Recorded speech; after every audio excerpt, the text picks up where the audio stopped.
الحمد لله الذي هدانا صباح الطريق وجعلنا التوفيق خير رفيق والصلاة والسلام على من أرسله هدى هو بالاهتداء حقيق ونورا به ابتداء يليق. صدق الله مولانا العظيم. قال الله تبارك وتعالى في القرآن المجيد والفرقان الحميد. اعوذ باللہ من الشیطان الرجیم. بسم اللہ الرحمن الرحیم. سبحان الذي اسرى بعبده ليلا من المسجد الحرام الى المسجد الاقصى الذي باركنا حوله لنريه من آياتنا انه هو السميع البصير. صدق الله مولانا العظیم وبلغنا رسوله النبي الامين المتين الكريم ونحن على ذلك لمن الشاهدين والشاكرين والحمد لله رب العالمين.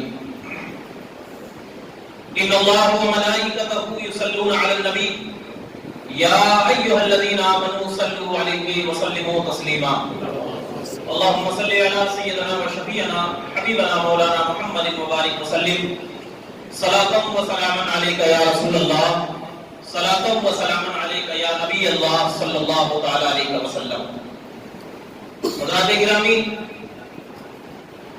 آج بڑی مبارک رات ہے اور اس رات کی فضائل جو ہے بہت ساری احادیث کی کتابوں میں ذکر کی گئی ہے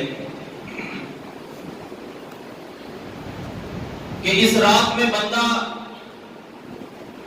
اگر حضور پاک کے صدقے طفیل میں اللہ سے مانگتا ہے تو اللہ تبارک و تعالیٰ اس بندے کو مانگنے سے 70 گنا زیادہ عطا فرماتا ہے. اور یہ امام غزالی رحمۃ اللہ تعالی علیہ نے فرمایا کہ کامل یقین کے ساتھ اگر بندہ اس رات میں خدا کی بارگاہ میں جھک جاتا ہے تو ابھی سر سجدے سے اٹھتے نہیں اللہ اس کی مرادوں کو جو نیک ہوتی ہے پوری فرما دیتا ہے. سب کو معلوم ہے کہ اس رات میں اللہ نے اپنے حبیب کو ایک ایسے معجزات سے نوازا جس معجزات کو دیکھ کر سائنسداں جو ہے وہ بالکل حیرت زدہ ہے. عقل میں آنے والی چیز نہیں ہے. اسی لیے ہم اہل سنت والجماعت الحمدللہ ہمیشہ یہ کہتے ہیں کہ جب نبی کا فعل عقل میں نہ آئے تو پھر ذات نبی عقل میں کیسے آ سکتی ہے؟ نبی کا جو فعل ہے وہ عقل سے بالاتر ہے تو پھر ذات محمد عربی صلی اللہ علیہ وسلم کو سمجھنے کے لیے عقل کی ضرورت نہیں پڑتی ہے بلکہ فضل الہی کی ضرورت پڑتی ہے. اسی لیے تو میں اپنی تقریر کو حضور مجدد اعظم الشاہ امام احمد رضا فاضل بریلوی علیہ رحمت و رضوان کے وہ شعر کہ وہ سربر کشور رسالت جو عرش پر جلوگر ہوئے تھے نئے میرانے طرب کے ساما عرب کے مہمان کے لیے تھے. اس شعر کے ساتھ میں اپنی تقریر کو انشاءاللہ شروع کروں گا. میں دعا گو ہوں کہ یہاں پر جتنے بھی لوگ بیٹھے ہوئے ہیں مولا کریم ان کے آداب اور ان کی دلی نیتوں کو دیکھتے ہوئے اپنے حبیب پاک کے صدقے طفیل اور اس رات کی برکتوں سے ان کے تمام جائز مقاصد کو پوری فرما. اور مولا کریم جو بیمار حال ہے مولا ان کی بیماری سے تمام کو شفا یابی عطا فرما. یہ رات بڑی مبارک ہے، بڑی عظمت ہے. اس پہ تذکرہ کیا جائے تو رات اور رات لگ جائے مگر نبی کے یہ معجزات کا تذکرہ نہیں کر سکتے. قرآن مجید میں اللہ تبارک و تعالی نے فرمایا سبحان الذی اسرا بعبدہ لیلا من المسجد الحرام. انشاءاللہ میں ایک ایک بات پر گفتگو کروں گا اور ایک ایک لفظ پر گفتگو کروں گا کہ پاک ہے وہ ذات جو لے گئی اپنے بندوں کو راتوں رات مسجد حرام سے مسجد اقصی تک تاکہ اللہ اپنی نشانی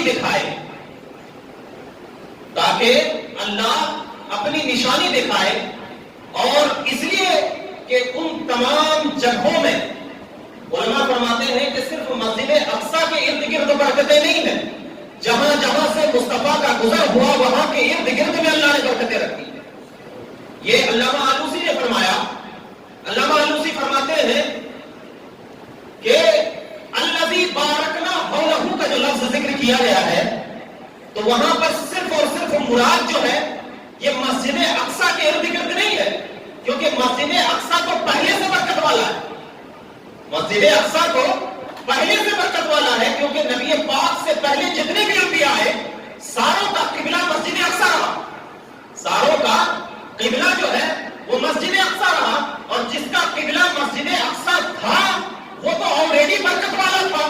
تو پھر یہ اللہ کے نبی کو اللہ تبارک و تعالیٰ نے قرآن مجید میں کیوں کہا کہ الذی بارکنا حولہ؟ تو یہاں پہ علامہ آلوسی فرماتے ہیں کہ الذی بارکنا حولہ اس لیے کہا کہ مصطفیٰ جہاں جہاں سے تیرا گزر ہوگا اب تیری قدموں کے صدقے میں اس جگہ کی تمام ارد گرد میں اتنی برکتیں رکھوں گا کہ جہاں جہاں تیری نظر پڑے گی اللہ اسے برکت والا بنا دے۔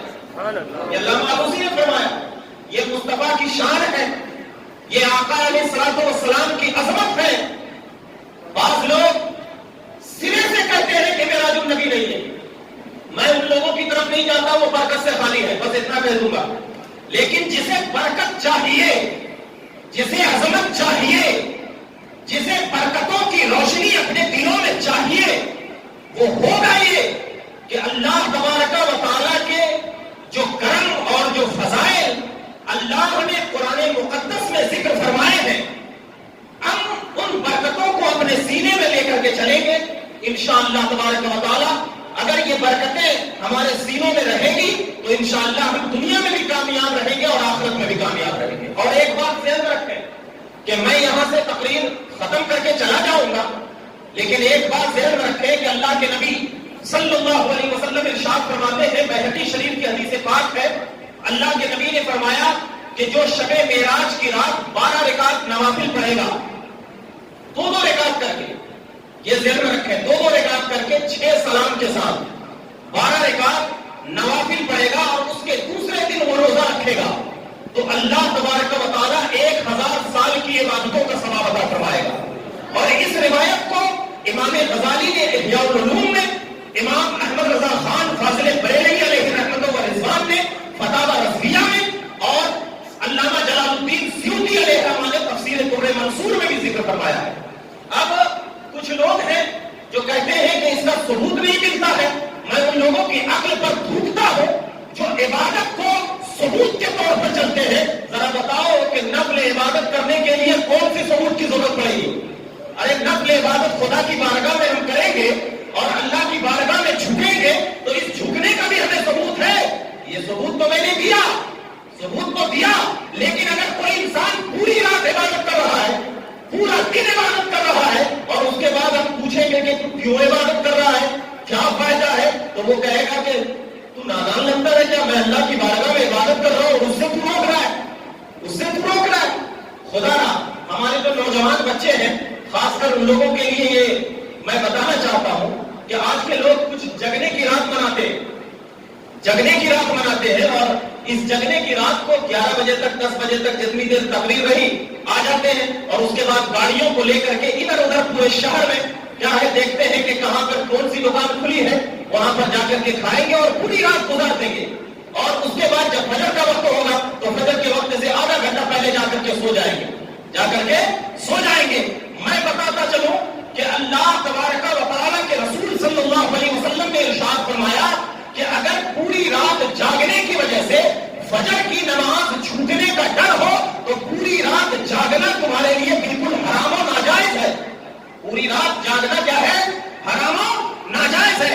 اگر کوئی انسان پوری رات جلسوں میں موجود رہا اور اس کو اس بات کا یقین ہے کہ اگر میں جلسوں میں موجود رہا تو میری فجر کی نماز چھوٹ جائے گی، تو اس شخص کا جلسے میں موجود رہنا جائز نہیں۔ کیوں؟ اس لیے کہ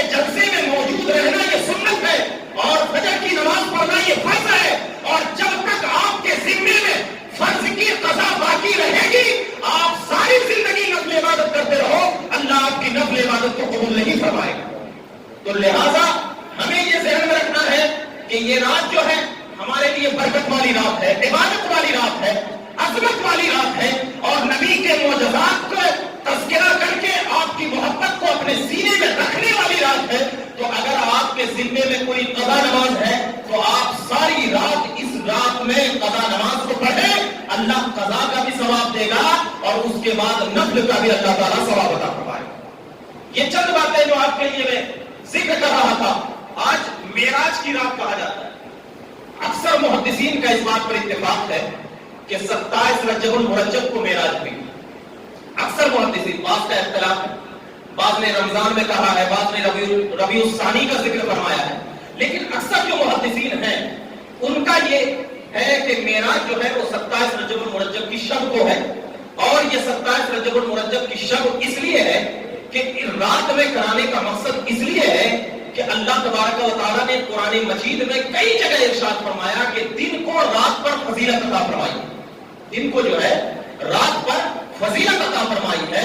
تو اللہ نے رات میں اپنے نبی کو معراج اس لیے فرمایا کہ میرا نبی جو ہے وہ سارے نبیوں میں افضل، سارے نبیوں میں افضل، اور رات جو ہے یہ دن میں افضل، رات جو ہے دن میں افضل. تو کہیں اگر دن میں معراج ہو جاتا تو رات جو ہے وہ دن سے افضل تھا، تو کہیں ایسا نہ لوگ اعتراض کرنے لگتے، اعتراض یہ کرتے کہ افضل مصطفیٰ کو رات میں معراج نہیں کرا کر کے دن میں معراج کرایا، حالانکہ رات افضل تھی تو رات میں معراج کرانا تھا. تو اللہ نے رات کا وقت اس لیے چنا کہ افضل کو افضل سے ملا دیا تاکہ کس کے پاس جو جا رہا ہے وہ بھی کائنات میں خالق و مالک ہے. تو اللہ تبارک و تعالیٰ کو نے اپنے محبوب کے لیے رات اس لیے چنا کہ محبوب بھی افضل، رات بھی افضل، اور جب دو افضل ملتے ہیں تو اللہ کا نور ان کے اوپر ظاہر ہو جاتا ہے. اور اسی لیے فرمایا گیا کہ رات کی عبادت دن کی عبادت سے زیادہ مقبول ہے. رات کی عبادت جو ہے دن کی عبادت سے زیادہ مقبول ہے. کیوں؟ اس لیے کہ دن سے رات افضل ہے. دن سے کیا ہے؟ رات افضل ہے، اسی لیے رات میں معراج کرا. ایک بات یہ ہے، قرآن مجید میں اللہ نے فرمایا سبحان. سب سے پہلے عقیدہ یہ رکھنا ہے کہ اللہ تبارک و تعالیٰ نے نبی پاک کو ظاہری جسمانی طور پر معراج کروایا. یہ عقیدہ اہل سنت کا ہے. ظاہری طور پر اور جسم کے ساتھ معراج کروایا ہے. کیوں؟ اب بعض لوگ کہتے ہیں کہ نہیں، حضرت عائشہ صدیقہ رضی اللہ تعالیٰ عنہ فرماتی ہیں کہ نبی کا جسم بھی غائب نہیں ہوا تھا، زنجیریں بھی ہل رہی تھی. تو اس کا جواب تو میں دوں گا ابھی، لیکن ایک عقیدہ یہ ذہن میں رکھیں کہ جسمانی طور پر معراج ہوئی اور نبوت کے 12ویں سال معراج ہوئی. نبوت کے 12ویں سال معراج ہوئی، یعنی ہجرت کرنے سے پہلے. ہجرت کرنے سے پہلے، ہجرت کرنے سے ایک سال پہلے، یعنی 12ویں سال تو کیا ہے 52 ہوا. 40 سال کی عمر میں نبی پاک صلی اللہ علیہ وسلم نے نبوت کا اعلان، رسالت کا اعلان فرمایا. اس کے 12 سال یعنی کتنا ہوا 52، اور ایک سال باقی تھا بھی ہجرت کرنے میں، کیونکہ 53 میں کیا ہے نبی پاک صلی اللہ علیہ وسلم نے ہجرت فرمائی. تو ہجرت سے ایک سال پہلے معراج ہوئی. اب یہی سے آپ دیکھ لیں کہ حضرت عائشہ صدیقہ رضی اللہ تعالیٰ عنہ کا جو نکاح ہوا ہے وہ کہاں ہوا ہے؟ مدینہ المنورہ میں. مدینہ المنورہ میں ہوا. تو حضرت عائشہ صدیقہ فرماتی ہے کہ جب معراج ہوا تو نبی کا بستر بھی گرم تھا، نبی کا جسم بھی نہیں گم ہوا تھا، زنجیریں بھی ہل رہی تھی. حالانکہ معراج جو ہے یہ مکہ میں ہوا ہے. معراج جو ہے یہ مکہ میں ہوا ہے، اور حضرت عائشہ صدیقہ نبی کی جو زوجیت میں آئی ہے وہ مدینہ میں آئی ہے. تو پھر حضرت عائشہ صدیقہ کا اس معراج کے حوالے سے روایت بیان کرنا یہ درست نہیں. ہاں، حضرت عائشہ جس معراج کی بات کر رہی ہے وہ معراج ہے جو روحانی معراج ہو. وہ کیونکہ نبی کو معراج جو ہے وہ صرف ایک مرتبہ نہیں ہوا ہے. ہم جس معراج کی بات کرتے ہیں وہ معراج ہے کہ میرے آقا دار ہانی میں آرام فرما ہے، اور حضرت جبرائیل علیہ السلام میرے آقا کے پاس آتے ہیں اور وہاں سے لے کر کے معراج جاتے ہیں. اس معراج کا تذکرہ. تو کچھ لوگ جو ہے آپ کو یہ کہیں گے کہ ارے یہ کیسا ہے، تو پہلے دیکھنا، پہلے سمجھنا کہ یہ کہاں کی معراج کا ذکر کیا جا رہا ہے. اور ایک چیز ذہن میں رکھ لو کہ اللہ نے سبحان الذی کا ذکر فرمایا، پاک ہے وہ ذات. معراج کی شروعات اللہ کے ذکر کے ساتھ ہوا. معراج کی شروعات کس سے ہوا؟ اللہ کے ذکر کے ساتھ. اب ذرا بتاؤ کہ میں اگر آپ کو یہ بیان کروں، میں آپ کو اگر یہ بیان کروں کہ میں یہاں سے مدینہ المنورہ گیا تھا، وہاں سے آیا، وہاں سے آیا، وہاں سے آیا، تو آپ کو میں کہوں گا کہ خواب کا واقعہ ہے، تو آپ انکار کریں گے؟ کہیں گے کہ خواب میں تو ہو سکتا ہے، لیکن اگر میں یہاں پر بیٹھا ہوں اور کہہ دوں کہ میں وہاں سے آیا، وہاں گیا تھا، وہاں گیا تھا، پل بھر میں آ گیا، تو انکار کرنے والے بہت زیادہ ہو جائیں گے. ہوں گے کہ نہیں ہوں گے؟ حضرت ام ہانی کے پاس جب میرے آقا صلی اللہ علیہ وسلم معراج سے تشریف لا کر کہا کہ میں معراج میں گیا تھا، اللہ کے پاس گیا تھا، تو حضرت ام ہانی نے کہا تھا کہ آپ یہ بات مکہ والوں کو نہ بتاؤ، وہ انکار کر دیں گے. کیا کر دیں گے؟ انکار کر دیں گے، کیونکہ انکار اسی بات کی جاتی ہے جو عادت کے خلاف ہو، جو کیا ہو؟ عادت کے خلاف ہو. اور خواب کی بات یہ عادت کے خلاف نہیں ہوتی ہے. خواب کی بات جو ہے یہ عادت کے خلاف نہیں ہوتی ہے. تو مکہ والوں کا اتنی تعداد میں انکار کرنا اس بات کی دلیل بھی ہے کہ میرے آقا صلی اللہ علیہ وسلم کو جسمانی معراج ہوئی. میرے آقا صلی اللہ علیہ وسلم کو جسمانی معراج ہوئی. اور ایک بات ذہن میں رکھا کہ یہاں پر بہت سارے لوگ ہیں، یہاں پر بہت سارے لوگ ہیں. آپ نے بھی سنا ہوگا، اخباروں میں سنا ہوگا کہ کیا ہے، لوگ چاند پر گئے. چاند پر گئے نا، بعض نے تو کہا کہ چاند پہ زمین بھی خرید لیا. اخباروں میں آپ پڑھا ہوگا، میں نے بھی پڑھا ہے، زمین بھی خرید لیا، وہاں سے کچھ مٹی بھی لے کر کے آئے، وہاں پر مٹی بھی لے کر کے آئے. لیکن ایک بات بڑی پیاری مجھے اس میں نظر آئی، وہ یہ علامہ غلام رسول سعیدی صاحب لکھتے ہیں کہ اللہ اکبر، کہ جس کی جہاں تک حد ہوتی ہے نا، جس کی جہاں تک حد ہوتی ہے وہی چیز وہ کر سکتا ہے. وہی چیز کیا ہے؟ کر سکتا ہے. ہم مٹی کے بنے ہوئے ہیں، ہم کیا ہیں؟ مٹی کے بنے ہوئے ہیں. ہماری شروعات مٹی سے ہوئی اور مٹی تک گئی. ہم یہاں تک جائیں گے، یہاں سے شروعات کر کے چاند تک گئے. چاند میں ہم نے کیا لیا؟ مٹی لے لیا. چاند میں ہم نے مٹی لیا. تو میری شروعات جو ہوئی وہ چاند تک ہی ہوئی، یعنی مٹی سے شروع ہی اور مٹی پر ہی ختم ہوئی. مٹی سے ہی، مٹی لے کر کے آئے، کوئی دوسرا بڑا تیر مار کر کے نہیں آئے. تو مٹی سے شروع کیا، مٹی ہے، مٹی سے شروع کیا، چاند تک گئے، چاند پہ زمین لیا. کچھ سائنسدانوں نے مٹی لے کر کے بھی آیا، جیسے کہ بتایا گیا ہے. تو ہماری شروعات جو ہے مٹی سے ہوئی اور مٹی پر ہوئی. لیکن ان تمام چیزوں کے بعد میرے آقا صلی اللہ علیہ وسلم کی افضلیت کا حوالہ دیتے ہوئے فرماتے ہیں کہ ایک عام انسان جو ہے اس کی شروعات مٹی سے ہوتی ہے اور مٹی پہ ختم ہوتی ہے.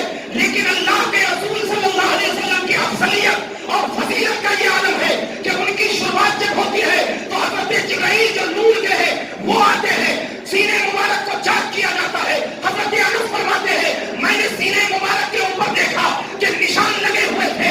اللہ اکبر، براق پر جو کہ نور کا بنا ہوا تھا، براق پر سوار ہوتے ہیں. شروعات ہوتی ہے، نور کی سیڑھی لگی ہوئی ہوتی ہے، ساتوں آسمان طے کر لیے جاتے ہیں، عرش پر چلے جاتے ہیں، سدرۃ المنتہا پر جاتے ہیں، کعبہ قوسین لامکان پہ جاتے ہیں. شروعات جو ہو رہی ہے نورانیت سے ہو رہی ہے. شروعات جو ہو رہی ہے میرے آقا جسم کے ساتھ سوئے ہوئے ہیں. لیکن اللہ جب حضرت جبرائیل کو بھیج رہا ہے، کہہ رہا ہے جبرائیل تو نوری شکل میں جانا، میرے محبوب کے قدموں کے پاس ٹھہرنا، اپنے آداب کو دکھانا، جو کہ ہم مصطفیٰ ذات بشریت کے ساتھ میرے پاس نہیں آئے گا، اب آئے گا تو ایسا نور لے کر آئے گا کہ ان کے سینے میں بھی نورانیت ہوگی، ان کے آنکھوں میں بھی نورانیت ہوگی، ان کے جلووں میں اتنا نور ہوگا کہ عام انسان کی شروعات بشریت سے ہو کر بشریت پر ختم ہو جاتی ہے. لیکن میرے مصطفیٰ کی معراج وہ ہے کہ اگر میرا مصطفیٰ دار ام ہانی سے اپنے معراج کی سفر کرے گا تو میرے پاس جب آئے گا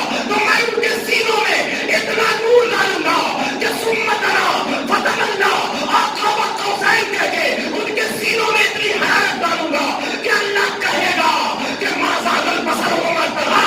محبوب تو مجھے اتنا دیکھ لیا کہ میں نے تیری آنکھوں میں نور کا جلوہ بتایا ہے، اب ایسا جلوہ دیا ہے کہ اب نور نور سے مل رہا ہے.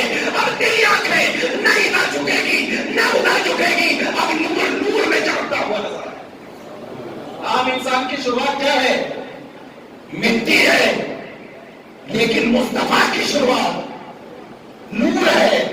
لوگ مٹی پہ ہی اپنا دم توڑ دیتے ہیں، لیکن یا رسول اللہ، یا رسول اللہ، آپ کی ذات کتنی نرالی کہ سیر بھی کرا رہا ہے پروردگار عالم، سیر بھی کرا رہا ہے تو جبریل امی کے ساتھ، جبریل امی کے ساتھ. تو اسی لیے فرمایا. اور اس میں ایک نقطہ ہے، دیکھیے گا، سبحان یہ لفظ ہے نا، سبحان. آپ کو یہاں پر بیٹھوں گا تو میں کہوں گا نا کہ سننے کی طاقت ہے آپ کو، تو کہیں گے ہاں میں تو زندہ ہوں، کیوں نہیں سننے کی طاقت ہے. میں بولوں گا دیکھنے کی طاقت ہے، کہیں گے ہاں دیکھنے کی طاقت ہے. تو مطلب سننے اور دیکھنے کی طاقت کس کو ہوتی ہے؟ جو زندہ ہونا، جو کیا ہو، زندہ ہونا، جسم کے ساتھ ہونا، اسی کو تو سننے اور دیکھنے کی طاقت ہے. قرآن کہہ رہا ہے سبحان الذی، پاک ہے وہ ذات. اللہ نے شروعات ذکر سے کی سبحان، اور اس کے بعد لاسٹ میں کیا کہا؟ انہ ھو السمیع البصیر، کہ بے شک وہی سننے والا ہے اور دیکھنے والا ہے. تو اب وہاں پر جو سننے والا، دیکھنے والا، تو سنانے والا کون تھا؟ جب اللہ سننے والا ہے، اور یہ معراج کا واقعہ ہے اور یہ معراج کے سفر کی بات ہو رہی ہے، تو اللہ کہہ رہا ہے کہ وہی سننے والا، وہی دیکھنے والا.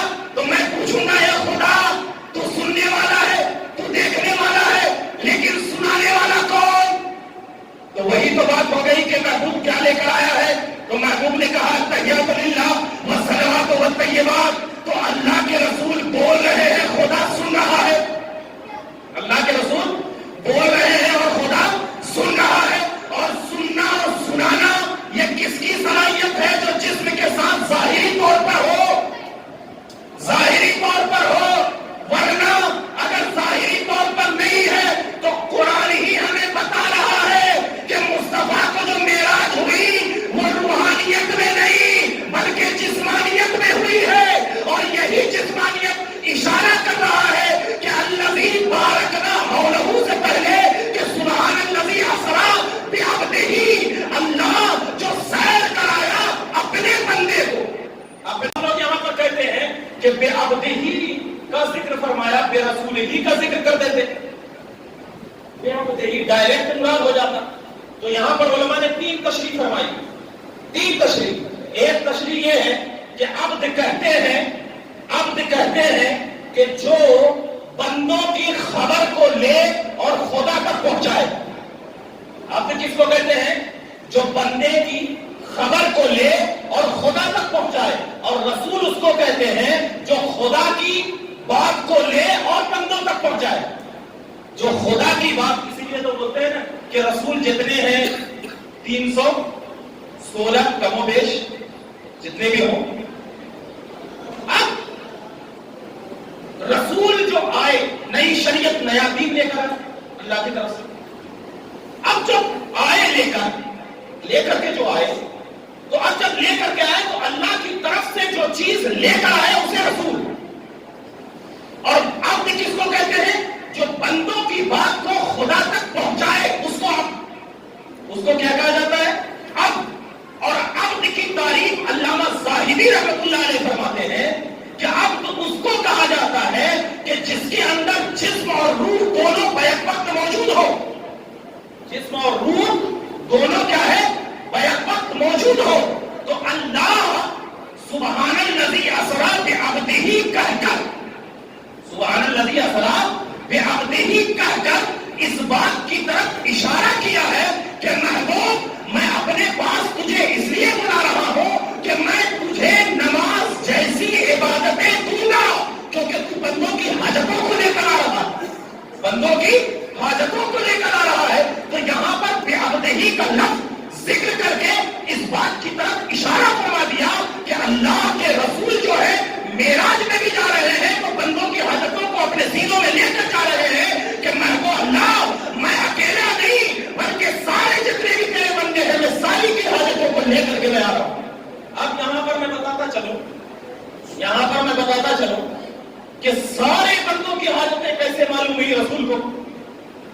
بھائی ابھی تو جتنے بھی ہیں کوئی پیدا ہوئے کہ نہیں ہوئے، کوئی قیامت تک ہونے والے ہیں یا نہیں ہونے والے ہیں، تو علامہ حقی رحمۃ اللہ علیہ فرماتے ہیں یہاں سے رسول کا علم غیب بھی ثابت ہوتا ہے. عالم ما کان و ما یکون، جو ہوا ہے وہ بھی رسول جانتے ہیں اور جو ہونے والا ہے وہ بھی رسول جانتے ہیں. اور یہ جو ہے بِعَبْدِهِ اشارہ کر رہا ہے کہ اللہ نے اپنے محبوب کو جو بلایا تو بندوں کی حاجتوں کو لے کر گئے. تو اگر رسول صرف چند بندوں کی حاجتوں کو لے کر آتے تو پھر اللہ کا وَمَا أَرْسَلْنَاكَ إِلَّا رَحْمَةً لِّلْعَالَمِينَ کرنا کہ محبوب ہم نے دونوں جہان کے لیے رحمت بنا کر بھیجا ہے، یہ درست نہیں ہوتا، یہ درست نہیں ہوتا. تو علامہ حقی فرماتے ہیں کہ نبی پاک کو اللہ نے بِعَبْدِهِ سے خطاب اس لیے فرمایا کہ محبوب اب قیامت تک جتنی بھی مخلوق پیدا ہونے والی ہے میں سارے کا علم تجھے دے رہا ہوں، تو ساری کی حاجتوں کو میرے پاس لے کر آ، میں تیرے وسیلے سے ساری حاجتیں پوری کرتا ہوا چلا جاؤں گا.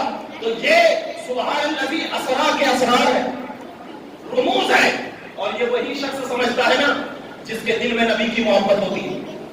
ورنہ آپ دیکھو کئی مسجدیں ویران لگی ہوگی، کئی مسجدیں ایسی ہوگی جو ابھی ویران نظر آ رہی ہوگی، مگر الحمدللہ یہ سنیوں کے مقدر میں ہے کہ نبی کی محبت اس کے سینوں میں ان کے باپ داداؤں نے گٹھی کر کے پلایا ہے. اور یہ ہمیشہ ذہن میں رکھنا، ہمیشہ ذہن میں رکھنا کہ نبی اکرم صلی اللہ علیہ وسلم کے یہ معجزات عقل میں آنے والی چیز نہیں.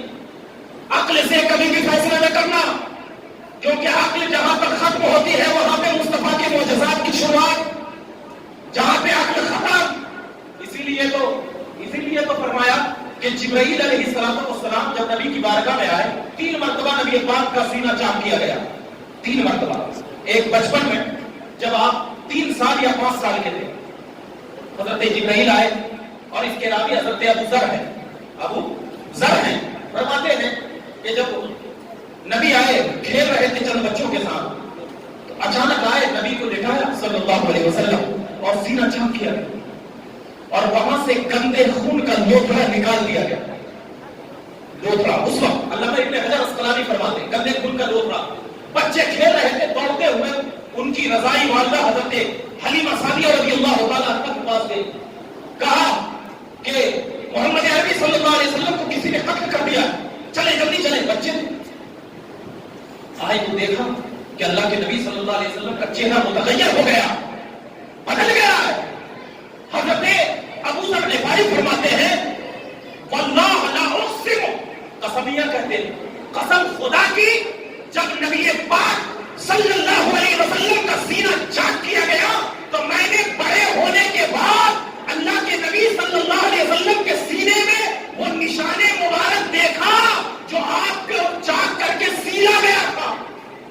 چاک کے، ارے بچپن میں نبی کا سینہ چاک کیا گیا ہو اور دوسری مرتبہ جب سینہ چاک کیا گیا تو اس وقت اللہ کے نبی صلی اللہ علیہ وسلم کے سینے میں علم و حکمت ڈالا گیا، علم و حکمت ڈالا گیا. اور تیسری مرتبہ معراج کے وقت جب حضرت جبرائیل علیہ السلام آئے تو اس وقت سینہ چاک کیا گیا، اور چاک کرنے کے بعد آپ میں غیب، علم، تقویٰ، طہارت، دنیا کی بے رغبتی ساری چیز کو ڈال دیا گیا. اور اب فرمایا گیا کہ محبوب اب میرے اندر نور ڈالا جا رہا ہے، کیونکہ اب نور سے ملنے جا رہا ہے، اب نور سے ملنے جا رہا ہے. علماء یہاں پر بھی فرماتے ہیں کہ نبی کا جب سینہ چاک کیا گیا تو آپ کے دل وغیرہ کو نکال کر سونے کے تشت میں رکھا گیا، سونے کے تشت میں رکھا گیا. کیوں؟ اس لیے کہ سونا تمام دھاتوں میں سب سے افضل، تمام دھاتوں میں سب سے افضل. تو یہ اشارہ کرنے کے لیے کہ مصطفیٰ تمام مخلوق میں سب سے افضل. دوسرا اشارہ یہ ہے یہاں پر اس لیے رکھا گیا کہ سونے کو مٹی نہیں کھاتی ہے، یعنی زمین میں آپ گاڑ تو سونے کے اوپر مٹی نہیں آئے گی. تو یہاں پر اشارہ ہے کہ نبی کے جسم کو مٹی نہیں کھائے گی. اشارہ ہے سونے میں کبھی زنگ نہیں لگتا، سونے میں کبھی زنگ نہیں لگتا، تو نبی کا علم کبھی ختم ہونے والا نہیں. چوتھا اشارہ اس بات کی طرف کیا گیا ہے کہ نبی پاک صلی اللہ علیہ وسلم کے دل کو سونے کے تشت میں اس لیے رکھا گیا کہ اللہ تبارک یعنی آپ سونے کو جو آگ سے کریں گے ختم نہیں ہوگا، جتنا سونا ہے اتنا ہی رہے گا. تو مطلب یہ ہے کہ اللہ کے نبی کو کبھی موت نہیں آئے گی. اگر آئے گی تو جس طرح سونا پگھل کر پھر سے ہو گیا، ایسے ہی ایک آن کے لیے مصطفیٰ کو موت آئے گی اور اس کے بعد اللہ تبارک و تعالیٰ اپنے فضل کو نبی کو زندہ فرما دیں گے. یہ اشارہ علامہ علوسی علیہ السلام نے فرمایا. تو سونے کے تشت میں رکھا گیا. سونے کے تشت میں رکھنے کے بعد براق لایا گیا. اس کے بعد یہاں پر ایک بات اور ذکر کیا ہے علماء نے کہ جب نبی پاک صلی اللہ علیہ وسلم کا گھر موجود تھا تو پھر اللہ کے نبی کو جو معراج ہوئی ہے وہ ام ہانی کے گھر سے کی ہوئی. تو یہاں پر دو باتیں ذکر کی گئی. ایک تو یہ کہ عادت یہ ہے کہ جب کوئی آتا ہے تو دروازے سے آتا ہے، لیکن روایتوں میں یہ آیا ہے مسلم شریف کی کہ جب حضرت جبرائیل علیہ السلام آئے تو دار ام ہانی کے چھت کو پھاڑ کر آئے. کیوں آئے؟ یہاں پر علامہ جلال الدین سیوطی فرماتے ہیں اس لیے چھت کو پھاڑ کر آئے کہ یہاں پر اشارہ تھا کہ میں چھت کو پھاڑ کر آ رہا ہوں، اوپر سے آ رہا ہوں. تو میں چھت کو اس لیے پھاڑا کہ محبوب آپ کو اوپر ہی جانا ہے. آپ کو کیا ہے؟ اوپر ہی جانا ہے. ایک دوسری بات یہ ہے کہ ام ہانی کے گھر میں اس لیے نبی پاک صلی اللہ علیہ وسلم موجود تھے کہ محبوب آپ کی وجہ جب معراج کا تذکرہ ہوگا تو آپ کے صدقے طفیل میں ام ہانی کا بھی تذکرہ ہوتا جائے گا. اور آج دیکھتے ہیں کہ جب معراج کا تذکرہ ہوتا ہے ام ہانی رضی اللہ تعالیٰ عنہا کو کوئی نہیں بھولتا. اور تیسری بات علامہ جلال الدین سیوطی فرماتے ہیں جو کہ ایک دم بہت ہی پیاری بات ہے کہ اللہ تبارک و تعالیٰ نے تمام مخلوق کو یہ حکم دیا ہے کہ اے مخلوقوں، جب تک نبی اجازت نہ دے تم نبی کی اجازت کے بغیر ان کے گھر میں داخل نہ ہونا. نبی کی اجازت کے بغیر ان کے گھر میں داخل نہ ہونا. تو اگر میرا آقا صلی اللہ علیہ وسلم اپنے گھر میں آرام فرما ہوتے تو جبرائیل جو ہے اجازت کے بغیر کیا ہے آپ کے گھر میں داخل کیسے ہوتے.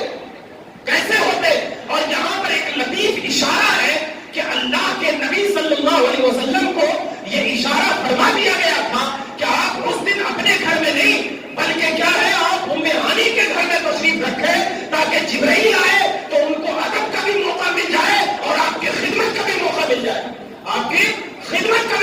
جائے. اسی لیے جب حضرت جبرائیل آئے تو نبی کے قدموں کے پاس ٹھہر جاتے ہیں اور ٹھہرنے کے بعد سوچتے ہیں کہ اب میں کروں تو کیا کروں. اعلان آتا ہے اے جبرائیل سوچتا کیا ہے. اس وقت سوچ رہا کہ تو مدینے میں نبی مکے میں نبی پاک صلی اللہ علیہ وسلم کے پاس آتا تھا، وہاں پر تمام صحابی بیٹھے رہتے تھے، وہاں پہ تجھے خدمت کا موقع نہیں ملا. اب تو تجھے موقع ہے کہ مصطفیٰ کے قدم کو چوم، کیونکہ اگر تو مصطفیٰ کے قدم کو چومے گا تو اللہ تجھے اور اتنی رسالت عطا فرمائے گا کہ سارے فرشتوں نے تجھے افضل الرسول بنا کر پیش کر دیا. اسی لیے روایتوں میں آیا ہے 3 روایتیں موجود ہیں کہ جب حضرت جبرائیل علیہ السلام آئے دار ام ہانی سے مسجد حرام تک پہنچے اور وہاں پر براق بنا ہوا تھا. براق پر جب سوار ہو کر کے گئے تو پہلا قدم حضرت جبرائیل نے اپنے پر کے اوپر رکھوایا. پہلا قدم داہنا قدم اور رہتا ہے جیسے کہ ہم چاہتے ہیں کسی اس پر داہنا قدم پھر بایاں قدم رکھتے ہیں، پھر اس کے بعد تیسرے اس میں رکھتے ہیں. تو پہلا قدم جو ہے وہ نبی پاک صلی اللہ علیہ وسلم کا پہلا قدم حضرت جبرائیل نے اپنے پر کے اوپر رکھوایا. اور دوسرے قدم کے بارے میں علماء فرماتے ہیں جس کو کہ امام احمد رضا خان فاضل بریلوی علیہ رحمۃ و رضوان نے ذکر فرمایا ہے کہ حضرت غوث اعظم رضی اللہ تعالیٰ عنہ کی روح جو ہے وہ دوسرے قدم کے اس میں اپنے گردن مبارک کو جھکا دیا کہ یا رسول اللہ دوسرا قدم میرے گردن پہ رکھے. تو نبی پاک صلی اللہ علیہ وسلم کے قدم مبارک کی وجہ سے اللہ نے غوث اعظم کو تمام ولیوں کا سردار عطا فرمایا. یہ نبی کے قدم کی برکت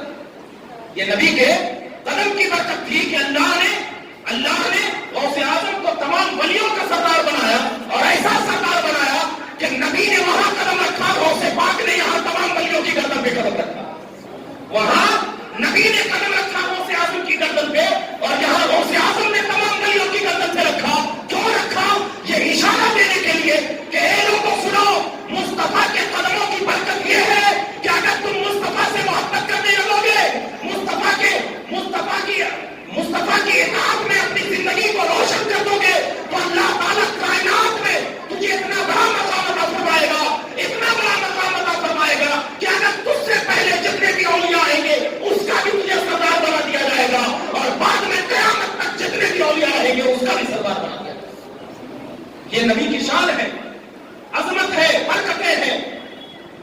تو بتانے کا مقصد یہ ہے کہ حضرت جبرائیل آئے، براق پر سوار ہوئے، اور جب براق پر سوار ہوئے تو نبی پاک صلی اللہ علیہ وسلم جب براق پر سوار ہوئے تو براق مچلنے لگا، ہلنے لگا۔ نبی پاک صلی اللہ علیہ وسلم نے کچھ نہیں کہا۔ اس کے بعد علماء فرماتے ہیں، علامہ حقی رحمۃ اللہ تعالی علیہ، براق کیوں مچل رہا تھا؟ کیوں مچل رہا تھا؟ براق اس لیے مچل رہا تھا کہ اللہ کے نبی سے وعدہ لینا چاہتا تھا، یا رسول اللہ آج تو آپ مجھ پر سوار ہیں، لیکن ہم سے وعدہ کریں کل قیامت کے دن جب اللہ تبارک و تعالیٰ کہے گا اے محبوب اپنی سواری تلاش کرو، اپنی سواری لاؤ، تو اس وقت بھی آپ مجھے بھی تلاش کرنا، اس وقت بھی آپ مجھے ہی تلاش کرنا۔ اور جب آپ پورے شان و شوکت سے جب جنت کی طرف آپ کو بھیجا جائے گا تو اس وقت آپ میرے کانے پر، میرے پشت پر سوار ہو کر کے جنت میں جانا، آپ مجھ سے وعدہ کریں۔ تو اللہ معلوسی فرماتے ہیں کہ براق جب مچلنے لگا، نبی پاک نے جب آپ اس براق سے وعدہ کر لیا تو اس براق پھر تھم گیا، اور ایسا تھم گیا کہ براق میں اتنی تیزی آ گئی کہ اس وقت یاد آ گیا کہ جب نبی پاک 3 سال کے تھے، حضرت حلیمہ کی بکری کو چھوا تو حلیمہ کی بکری سب سے آگے نکل گئی، سب سے زیادہ دودھ دینے لگی، اور ایسے ہی یہ لاگر براق کے اوپر جب میرے محبوب کا قدم پڑا تو میرا محبوب کے قدم پڑنے کی بنیاد پر براق میں اتنی طاقت آ گئی کہ علماء فرماتے ہیں کہ براق کی ایک نظر مسجد حرام پر تھی اور دوسری نظر مسجد اقصی تک پہنچ گئی، اتنی زیادہ تیز رفتار کی تھی۔ یہ تیز رفتاری براق کی وجہ سے نہیں آئی، یہ تیز رفتاری جو ہے محمد عربی صلی اللہ علیہ وسلم کے سوار ہونے کی بنیاد پر آئی۔ تو یہاں پر میں بتانا چاہتا ہوں کہ جو نبی ایک براق پر سوار ہو جائے تو براق کے اندر اتنی تیزی آ جائے، تو جو نبی براق پر سوار آ جائے تو براق کے اندر اتنی تیزی آ جائے، تو جو نبی علی کے گلی کے کانوں پر سوار آ جائے، بتاؤ علی کے اندر کتنی طاقت ہوگی۔ جو نبی ابو بکر کے کانوں پر سوار ہو جائے ان کے اندر کتنی طاقت ہوگی۔ جس نبی کے منہ مبارک کو حضرت خالد بن ولید اپنی ٹوپی میں رکھ لے ان کے اندر کتنی طاقت ہوگی۔ جس نبی کے لعاب دہن کو حضرت عثمان بن عفان پی لے ان کے اندر کتنی طاقت ہوگی۔ جس نبی کے پسینے مبارک کو صحابہ کرام اپنا معمول بنا لے ان کے اندر کتنی طاقت ہوگی۔ بتانے کا مقصد یہ ہے کہ صحابہ نے نبی سے ہی وہی محبت نہیں کیا، صحابہ نے نبی کے حسن کو دیکھ کر وہی فدا نہیں ہوئے، کیونکہ صحابہ کو معلوم تھا کہ میرے اندر نہ کوئی طاقت ہے، نہ کوئی ثروت ہے، نہ کوئی مال ہے، نہ کوئی دولت ہے، نہ کوئی عزت ہے۔ ارے میرے اندر جو عزت ہوئی ہے وہ نبی کی عزت کی وجہ سے ہوئی ہے، نبی کے احترام کی وجہ سے ہوئی ہے، نبی کے احترام کی وجہ سے ہوئی ہے کہ مصطفیٰ کا کمال وہ ہے کہ مصطفیٰ اگر کسی صحابی کو ایک نظر دیکھ لے اللہ ان کو جنتی کا سرٹیفکیٹ ہوتا۔ یہی وجہ ہے کہ ہم تمام نبی پاک صلی اللہ علیہ وسلم کے ماننے والے ہیں۔ ابھی معراج کا واقعہ تو بہت ہی لمبا ہے، بہت لمبا، بیان نہیں کیا جا سکتا، مگر میں سرسری انداز میں آپ کو چند باتیں اور ذکر کروں گا، اس کے بعد میں اپنی تقریر کو سمیٹوں گا۔ براق پر سوار ہوئے، اب جب براق پر سوار ہوئے تو راستے میں دیکھا کہ حضرت موسیٰ علیہ السلام جو ہے وہ اپنی قبر میں نماز پڑھ رہے ہیں۔ یہاں سے ان لوگوں کے لیے دلیل ہے جو نبی کو کہتے ہیں مردہ، ذرا دیکھ لو نماز پڑھ رہے ہیں۔ اور یہ روایت جو ہے نا امام مسلم نے 8 جگہ ذکر فرمایا ہے، سیاہ ستہ کی سب سے بڑی کتاب بخاری کے بعد 8 جگہ ذکر فرمایا نماز پڑھ رہے ہیں۔ امام بہقی، امام ترمذی، ابن حبان، بہت ساری روایتوں میں ذکر ہے نماز پڑھ رہے ہیں۔ نبی پاک صلی اللہ علیہ وسلم آگے نکل گئے۔ اب دیکھتے کیا ہے، جیسے نبی پاک صلی اللہ علیہ وسلم مسجد اقصی پہنچے، دیکھتے کیا ہے کہ تمام انبیاء اور رسول سب بنا کر کھڑے ہوئے، اس میں حضرت موسیٰ بھی۔ اب یہاں پر اعتراض ہوتا ہے، اعتراض بنتا ہے، اعتراض یہ ہوتا ہے کہ ابھی نبی نے حضرت موسیٰ کو علیہ السلام قبر کے اندر دیکھا نماز پڑھ رہے، پھر جا کے دیکھ رہے ہیں کہ مسجد اقصی میں، تو مطلب یہ ہے کہ حضرت موسیٰ علیہ السلام کی رفتار جو ہے کیا نبی سے زیادہ ہو گئی؟ یہاں تو بظاہر ظاہر یہی تو سمجھ میں آ رہا کہ نبی نے دیکھا، پھر جا کے دیکھا تو وہاں پر سب بڑا کر کھڑے ہیں، تو یہاں پر رفتار حضرت موسیٰ کی زیادہ ہو گئی، نبی کی کم، حالانکہ نبی تو افضل ہے، رفتار بھی زیادہ ہونی چاہیے، تو یہاں پر کم کیسے؟ تو یہاں پر علماء فرماتے ہیں، یہاں پہ علماء دو جواب دیتے ہیں، ایک یہ کہ نبی اپنی نبوت کی رفتار سے نہیں چل رہے تھے، میرا نبی جو ہے اپنی نبوت کی رفتار سے نہیں چل رہے تھے بلکہ براق کی رفتار سے چل رہے تھے، براق کی رفتار سے چل رہے تھے، اور حضرت موسیٰ جو چلے وہ نبوت کی رفتار سے چلے، اور نبوت کی رفتار براق کی رفتار سے بڑھ کر ہے، براق کی رفتار سے بڑھ کر ہے۔ اور ایک جواب یہ ہے کہ نبی پاک صلی اللہ علیہ وسلم جتنے بھی انبیاء ہیں وہ ایک وقت میں کئی جگہ بھی رہ سکتے ہیں، کئی جگہ بھی رہ سکتے ہیں، جیسے کہ یہاں پر نبی پاک نے دیکھا کہ حضرت موسیٰ قبر میں نماز پڑھ رہے ہیں، وہاں پر دیکھا کہ ہم مسجد اقصیٰ میں مقتدی بنے ہوئے ہیں، پھر چھٹے آسمان پہ دیکھا کہ حضرت موسیٰ علیہ السلام وہاں بھی موجود ہے، وہاں بھی موجود ہے، کیونکہ نماز تو کم حضرت موسیٰ علیہ السلام نے کروایا نا، کہا محبوب اتنی نمازیں نہیں پڑھ سکے گی امت، تو وہاں بھی تو حضرت موسیٰ تھے، تو پتہ یہ چلا کہ انبیاء کی ذات جو ہوتی ہے نا وہ ایک وقت میں کئی جگہ ہوتی ہے، اور اسی لیے علماء فرماتے ہیں کہ حاضر و ناظر کا مسئلہ بھی اس سے ثابت ہو جاتا ہے کہ ایک وقت میں نبی جو ہو اپنی قبر میں جسم کے ساتھ موجود ہو، لیکن تمام دنیا میں اپنے جسم مثالی کے ساتھ اللہ کے نبی دیکھ سکتے ہیں، سن سکتے ہیں، حاضر ہو سکتے ہیں، یہ حاضر و ناظر کا مسئلہ بھی اس سے ثابت ہوا، وہاں پر مقتدی ہے۔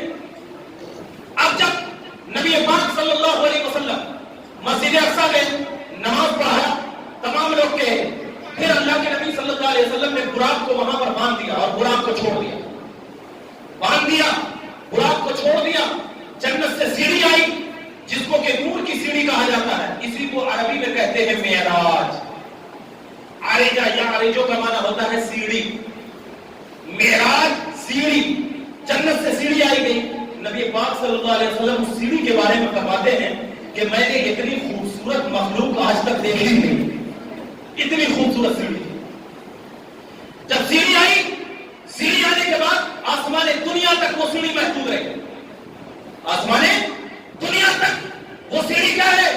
محدود رہی۔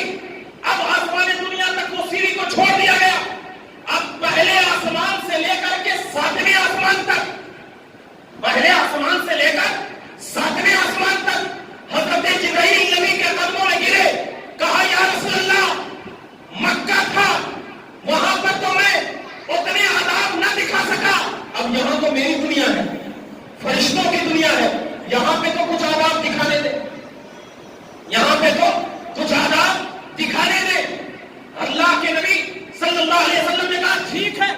اس کے بعد حضرت جبرائیل علیہ السلام جو ہے اپنے نور کے پروں پر نبی پاک صلی اللہ علیہ وسلم کو لیا اور عرش تک گئے، وہاں پر سدرۃ المنتہا تک پہنچے اور پھر وہاں پر جا کر روک دیا، کہا یا رسول اللہ اب یہاں سے میں آگے نہیں جا سکتا کیونکہ اب میری حد یہی تک ہے، اب اس سے آگے میں نہیں جا سکتا ہوں۔ اس کی وجہ یہ ہے کہ اگر میں یہاں سے آگے گیا تو اب میرے پر جل جائیں گے، اب میں یہاں سے آگے نہیں جا سکتا۔ نبی پاک صلی اللہ علیہ وسلم اب وہاں سے حضرت جبرائیل چھوڑ دیے، پھر وہاں سے رف لایا گیا، اللہ کے نبی رف پر سوار ہوئے، اور جب رف پر سوار ہوئے تو رف جو ہے وہ وہاں کعبہ قوسین تک پہنچا، رف بھی وہاں پر چھوڑ دیا۔ اب اللہ تبارک و تعالیٰ نے کہا کہ اب کسی چیز کی ضرورت نہیں ہے، اے محمد اب آ جا، اتنا قریب آ جا کہ ثم دنا فتدلی فکان قاب قوسین، کہ 2 کمانوں کے سامنے تک آ گئے، ایسا آئے کہ اللہ تبارک و تعالیٰ کو میرے نبی پاک نے اپنی ظاہری آنکھوں سے اس طرح دیکھا کہ خود اللہ تبارک و تعالیٰ نے کہا ما زاغ البصر، تیرا دیکھنا اور میرا دیکھنا اتنا ہوا کہ اب تیری آنکھ جو ہے میرے دیکھنے سے نہ بھٹکی نہ ادھر ادھر ہوئی۔ اب ذرا میں بتانا چاہتا ہوں ان لوگوں کے لیے جو یہ اعتراض کرتے ہیں کہ اللہ تبارک و تعالیٰ کو مصطفیٰ نے نہیں دیکھا ہے، ارے اللہ تبارک و تعالیٰ کو جب حضرت موسیٰ علیہ السلام نے کہا ربی ارنی، اے اللہ میں تجھے دیکھنا چاہتا ہوں، تو اللہ نے کہا لن ترانی، اے موسیٰ تو نہیں دیکھ سکتا، تو مجھے نہیں دیکھ سکتا۔ لیکن جب محبوب گئے تو محبوب نے وہاں پر کچھ بھی نہیں کہا، کچھ عرض نہیں کیا کہ ربی ارنی میں تجھے دیکھنا چاہتا ہوں، کچھ عرض نہیں کیا، بلکہ وہاں پر کھڑے ہو گئے۔ غیب سے آواز آئی محبوب اور تو قریب آ، اور قریب آ، اور قریب آ، اتنا قریب ہو گیا کہ یہاں پر جب قربت اتنی ہو گئی تو یہاں پر اللہ تبارک و تعالیٰ نے جب محبوب کو اپنی صورت دکھائی تو وہاں پر ہو سکتا ہے کہ کسی سورج کو اگر ہم دیکھیں گے تو میری آنکھ جو ہے چدیا جاتی ہے، میری آنکھ چدیا جاتی ہے، ہم دیکھ نہیں سکتے۔ تو کہیں لوگ ایسا نہ سمجھے کہ نبی پاک نے دیکھا کہ نہیں دیکھا، ان کی آنکھ ظاہری طور پر دکھی یا نہیں دکھی۔ تب اللہ تبارک و تعالیٰ نے آیت کریمہ کہا ما زاغ البصر وما طغى، محبوب تیرا دیکھنا مجھے ایسا تھا کہ تیری آنکھ نہ مجھے دیکھنے میں ادھر ادھر ہوئی بلکہ تو دیکھتا رہا، اور ایسا دیکھا کہ اب اس دیکھنے میں اور تیرے دیکھنے اور میرے دیکھنے میں کوئی پردہ نہیں تھا، اب سارے پردے کھل گئے، سارے حجاب کھل گئے۔ اب ایسا حجاب ہوا کہ اب جب تو جائے گا، جانے کے بعد نبی پاک صلی اللہ علیہ وسلم جب معراج سے لوٹ کر مکہ المکرمہ آئے تو سب سے پہلے حضرت ابوبکر صدیق رضی اللہ تعالیٰ عنہ کے سامنے عرض کیا۔